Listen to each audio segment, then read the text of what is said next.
नमस्कार दोस्तों, मैं कुणाल कुमार आपका स्वागत करता हूं कुणाल स्टडी यूपीएससी में। आज का टॉपिक है बौद्ध धर्म से संबंधित। बौद्ध धर्म का संस्थापक गौतम बुद्ध थे। गौतम बुद्ध के बचपन का नाम सिद्धार्थ था। गौतम बुद्ध का जन्म लुम्बिनी में हुआ था, जो वर्तमान में नेपाल में स्थित है। गौतम बुद्ध का जन्म 1566 BC पूर्व में हुआ था। गौतम बुद्ध के माता का नाम महामाया था, जो कि बुद्ध को जन्म देने के पश्चात गुजर गई।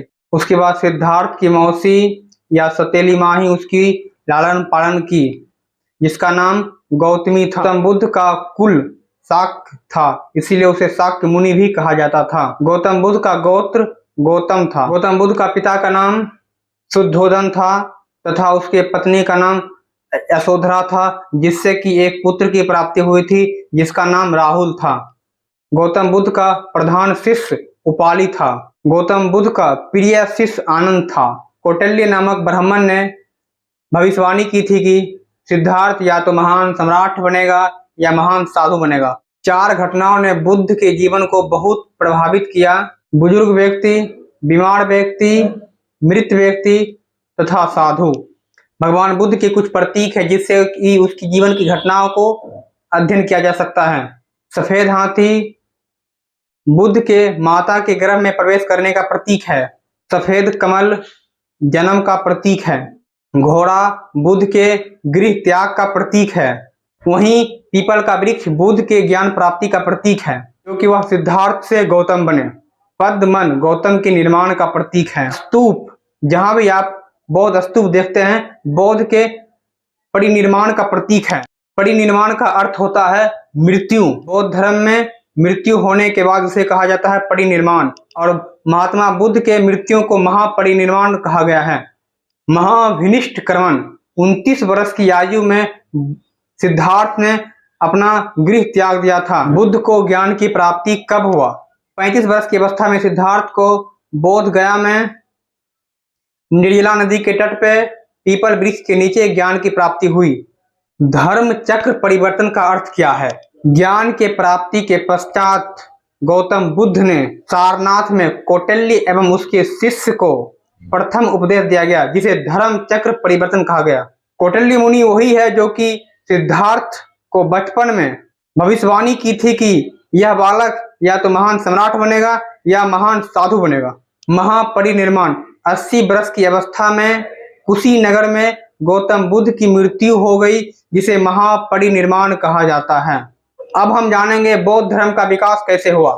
बौद्ध धर्म के विकास के इतिहास में 4 बौद्ध संगीति का अत्यंत महत्वपूर्ण योगदान है।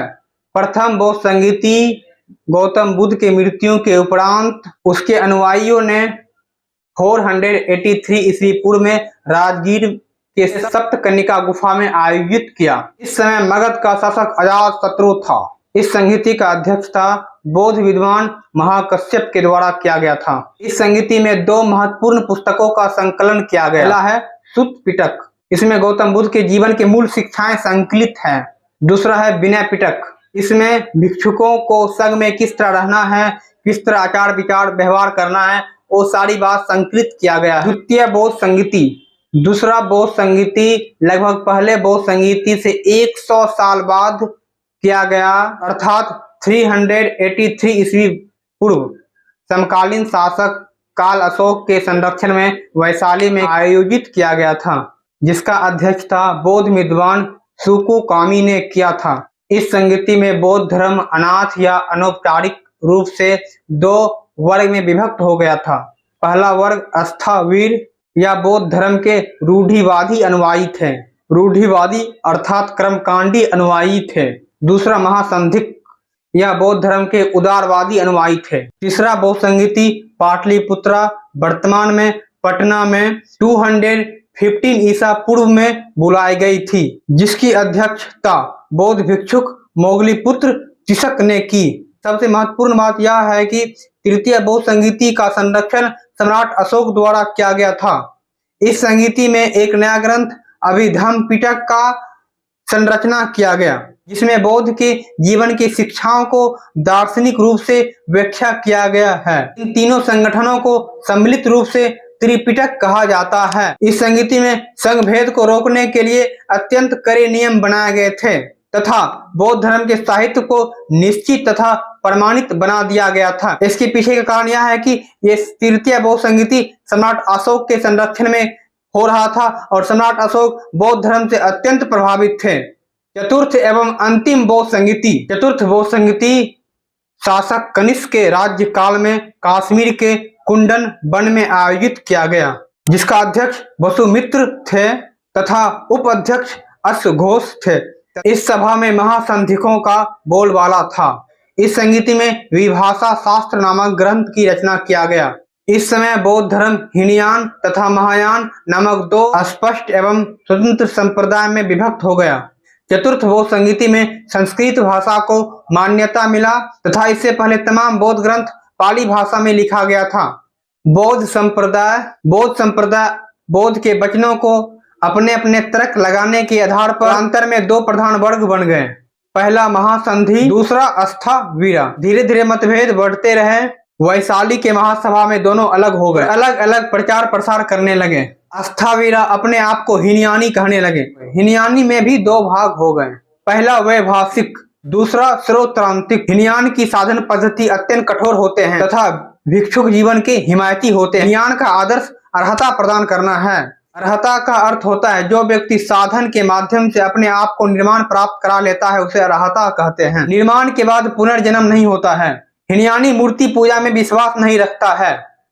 आत्म दीपो भवः। भाषिक मत में जगत का अनुभव इंद्रियों से होता है। मत के अस्तित्व को स्वीकार करते हुए यह प्रतिपादित करते हैं कि वस्तु का ज्ञान केवल प्रत्यक्ष से ही संभव, इसके अतिरिक्त कोई दूसरा साधन नहीं है। अतः इस मत को बाह्य प्रत्यक्षवादी भी कहा जाता है।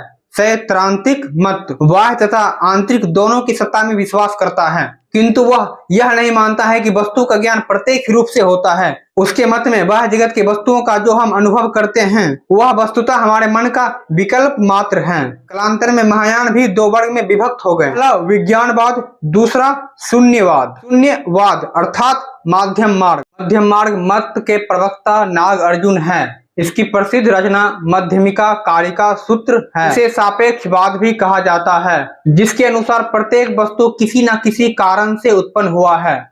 इसे प्रतीत संपादन भी कहते हैं। महात्मा बुद्ध द्वारा प्रतिपादित मध्यम मार्ग का विकास किया गया है। नागार्जुन के अतिरिक्त इस मत का अन्य विद्वान चंद्रकीर्ति, शांतिदेव तथा शांतिरक्षी इत्यादि थे। उन्होंने अपनी रचनाओं के द्वारा शून्य तथा मध्यम मार्ग की रचनाओं के सिद्धांत का प्रतिपादन किया। दूसरा विज्ञानवाद या योगाचार्य। इस संप्रदाय की स्थापना ईसा के 3री शताब्दी में मैत्रेय नाथ ने की थी। यह मत चित्त तथा विज्ञान के सत्ता को ही एकमात्र स्वीकार करता है, जिससे इसे विज्ञानवाद भी कहा जाता है। योग तथा आचार्य पर बल देने के कारण इसे योगाचार भी कहा जाता है। इस मत के अनुसार मन तथा विज्ञान के अतिरिक्त संसार में कोई दूसरा वस्तु का अस्तित्व नहीं है। नमस्कार दोस्तों, फिर मिलते हैं नेक्स्ट वीडियो।